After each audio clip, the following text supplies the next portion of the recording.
संदीप राजगोळकर आमचे प्रतिनिधी आमच्या सोबत जोडले गेलेले आहेत। त्यांच्याकडून आपण या संदर्भातली अधिक माहिती जाणून घेणार आहोत। थेट जाऊया संदीप यांच्याकडे। राजधानी दिल्लीमध्ये अमित शहा यांच्या घरी जवळपास 2 ते सव्वा 2 तास ही बैठक चालली आणि या बैठकीतले महत्त्वाचे मुद्दे जे आहेत ते आपल्याकडे आलेले आहेत। त्यानुसार देवेंद्र फडणवीस यांच्याच नावावर अखेर शिक्कामोर्तब झालं आहे। केंद्रीय नेतृत्वानं त्याचा निर्णय घेतला आहे आणि येत्या 24 तासामध्ये कुठल्याही क्षणी देवेंद्र फडणवीस यांच्या नावाची जी घोषणा आहे ती होऊ शकते। दुसरी महत्त्वाची गोष्ट एकनाथ शिंदे यांच्याबद्दलची। एकनाथ शिंदे यांनी गृह खात्यासह 12 खाती जी आहेत ती खरं तर केंद्रीय नेतृत्वाकडे मागितलेली आहेत। त्यामध्ये गृह खातं आता भाजप देणार की नाही याबाबत साशंकता आहे।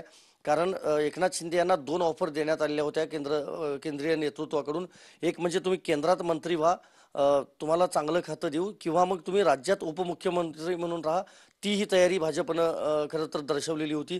मात्र काल रात्री जी बैठक झाली, महायुतीची बैठक संपल्यानंतर खासदारांसोबत जी बैठक झाली त्यामध्ये स्वतः एकनाथ शिंदे यांनी खासदारांची मतं जाणून घेतली। त्यामध्ये सगळ्याच खासदारांनी खरं तर तुम्ही केंद्रात येऊ नका, राज्यात तुमची गरज आहे, पक्षवाढीसाठी तुमचं नेतृत्व गरजेचं आहे असा सूर सांगितला। त्यामुळं एकनाथ शिंदे कदाचित केंद्रात येणार नाहीत अशी शक्यता सध्या तरी दिसते। अजित पवार यांच्या बाबतीत पाहायला गेलं तर त्यांना अर्थमंत्रीपद आणि उपमुख्यमंत्रीपद हे दोन्हीही दिलं जाणार आहे। त्यामुळे त्यांचा आता मार्ग मोकळा झालेला आहे। पण महायुतीची जी महाबैठक झाली त्यामध्ये अखेर देवेंद्र फडणवीस यांच्या नावावर शिक्कामोर्तब झालेला आहे। त्यामुळे आता तिसऱ्यांदा